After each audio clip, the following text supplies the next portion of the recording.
किसी चोर भ्रष्ट व्यक्ति के नोटिस भेजने से मैं रुकने और डरने वाला नहीं हूं, और ऐसी नोटिसेस को 10 बार फाड़ के मैं फेंकता हूं। ऐसी नोटिसेस को 10 बार फाड़ के मैं फेंकता हूं।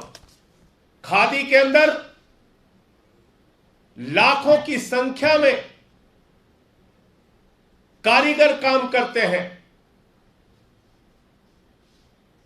जो कपड़े बुनने का काम करते हैं, तमाम काम करते हैं, और उनकी संख्या करीब करीब 4,55,000 के आसपास है।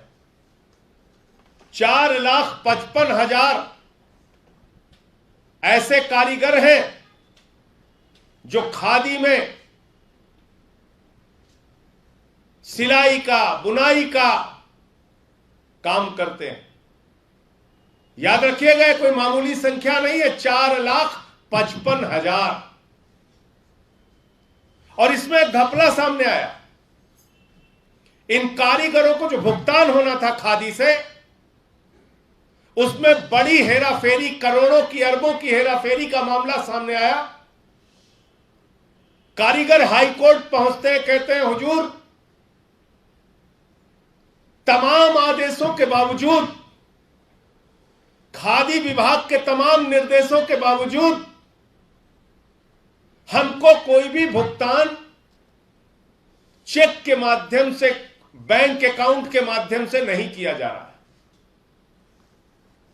यह साफ तौर पे पटना हाई कोर्ट कह रहा है कि कोई भी भुगतान कारीगरों का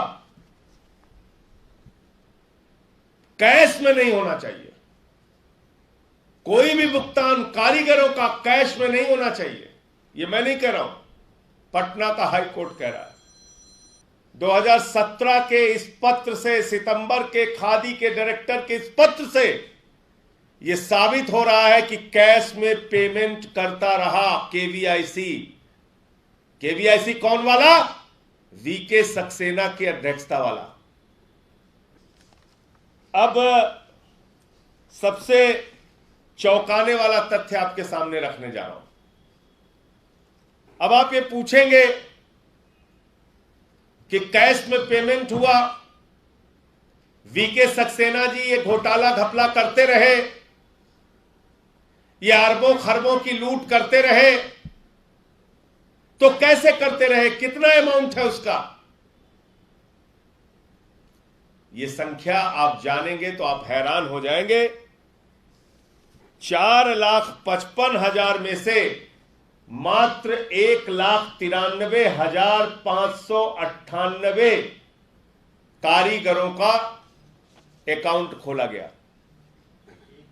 1,93,598 कारीगरों का अकाउंट खोला गया। 2.5 लाख से अधिक कारीगरों का अकाउंट खोला ही नहीं गया। बोले जांच शुरू हो गई है, चलो चेक काटो, इसके नाम, उसके नाम, राम के नाम, रहीम के नाम, किसी के नाम काट को चेक बराबर करो।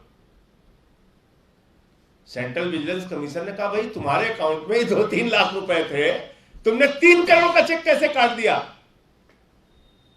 बोले साहब काट दिया, पोस्ट डेटेड चेक काट दिया।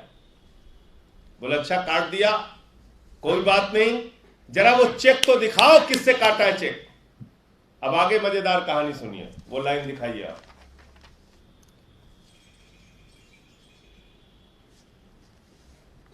तो जब सेंट्रल विजिलेंस कमीशन ने कहा कि भैया चेक तो दिखाओ, तो वो कहते हैं interestingly the record related to issue of checks were destroyed with malified intentions, and the officials told that checks were destroyed due to चाय गिरने से चेक बर्बाद हो गया। तो मेरा सीधे सीधे कहना है, इन सारे कागजातों के आधार पर कि दिल्ली के एलजी वीके सक्सेना एक महाभ्रष्ट, बेईमान और नंबर 1 के भ्रष्ट व्यक्ति है। नंबर 1 का भ्रष्टाचारी व्यक्ति दिल्ली का एलजी है।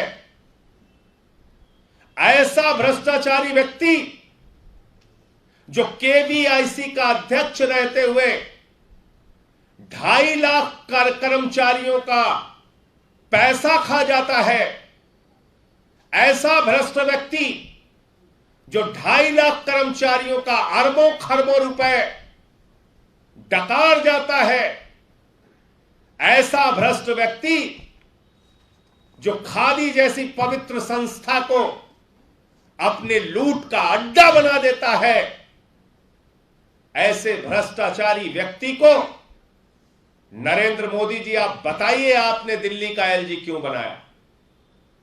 पूरे हिंदुस्तान में एक भी ईमानदार आदमी आपको नहीं मिला। ये 2.5 लाख कामगारों का, कारीगरों का पैसा खाने वाले को आपने यहां का एलजी बना दिया। इसकी सीबीआई से जांच होनी चाहिए, इसके ईडी से जांच होनी चाहिए, इस एलजी को गिरफ्तार करके जेल में डालना चाहिए। अगर जरा सी भी ईमानदारी मोदी सरकार में है तो ऐसे महाभ्रष्ट एलजी की, जिसने 2.5 लाख कारीगरों का पैसा डकारने का काम किया है, उनके इंसेंटिव्स डकारने का काम किया है, उसमें लूट और भ्रष्टाचार करने का काम किया है, ऐसे महाभ्रष्ट व्यक्ति को तत्काल हटाकर इसकी गिरफ्तारी करके इसके खिलाफ सीबीआई और ईडी की जांच करानी चाहिए। इसका भ्रष्टाचार खोलो तो नोटिस भेजता है, नोटिस दीजिए। ये नोटिस भेज रहा है। बीके सक्सेना को मैं कहना चाहता हूं, भारत का संविधान मुझे सच बोलने का अधिकार देता है। देश के सर्वोच्च सदन का सदस्य होने के नाते मुझे सच बोलने का अधिकार है। किसी चोर भ्रष्ट व्यक्ति के नोटिस भेजने से मैं रुकने और डरने वाला नहीं हूं, और ऐसी नोटिसेस को 10 बार फाड़ के मैं फेंकता हूं। ऐसी नोटिसेस को 10 बार फाड़ के मैं फेंकता हूं। तुम अगर ये सोचते हो कि तुम भ्रष्टाचार करोगे, लूट करोगे और तुम्हारे इन भ्रष्टाचारों को इन नोटिसों के नीचे दबा लोगे, ये संभव नहीं है।